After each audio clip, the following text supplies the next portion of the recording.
Imagine standing at the edge of a vast, uncharted territory.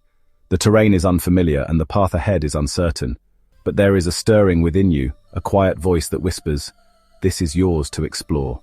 There comes a moment in every life when the external noise becomes overwhelming. Expectations, obligations, societal norms, they clamor for your attention, pulling you in directions that promise approval, security, or belonging.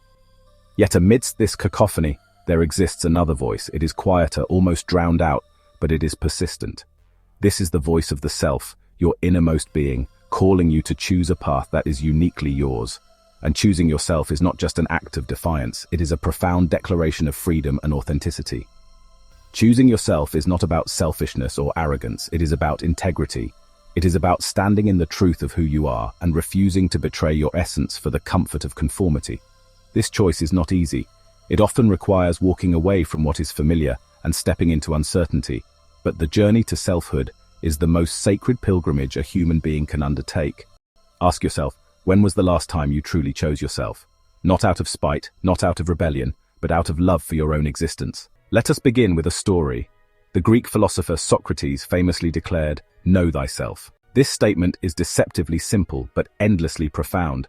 Socrates believed that self-knowledge was the foundation of a virtuous life. Without understanding who you are, how can you determine what is right for you? How can you navigate the complexities of existence without a compass rooted in your own truth? Choosing yourself begins with this kind of self-inquiry. It is not an act that happens in a single moment, but a lifelong process. It requires peeling back the layers of conditioning, questioning the beliefs you have inherited, and discerning what truly resonates with your soul. This process can be uncomfortable because it often reveals the ways in which you have betrayed yourself to fit into molds that were never meant for you. Pause here. Take a deep breath. Let's go deeper.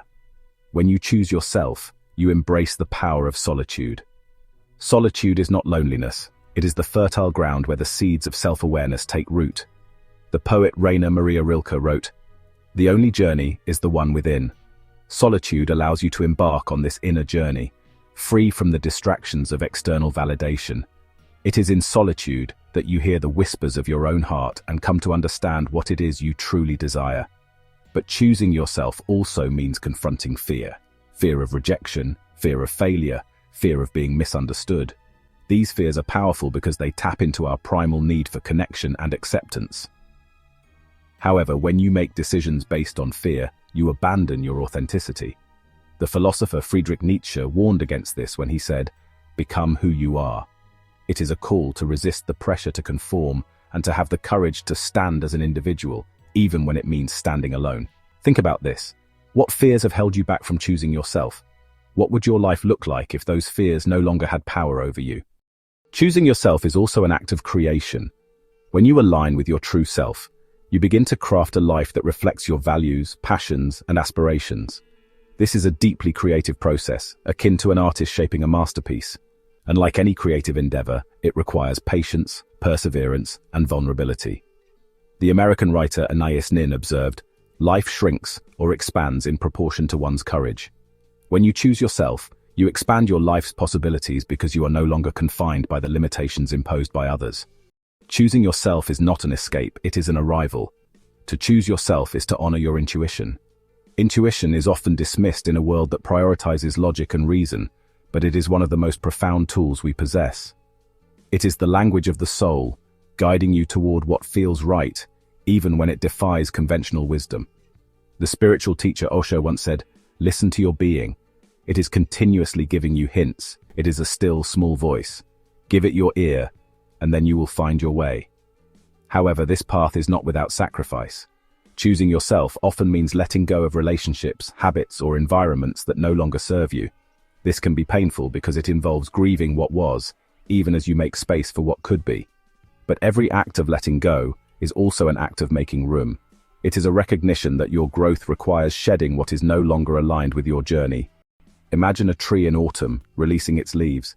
It does not mourn their loss, but trusts in the cycles of nature, knowing that spring will bring new growth. This is the essence of choosing yourself, trusting that what you release will make way for what you are meant to become. As you walk this path, you will encounter resistance.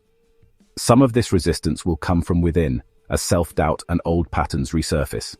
But much of it will come from the outside. People who have benefited from your compliance may not support your choice to prioritize yourself.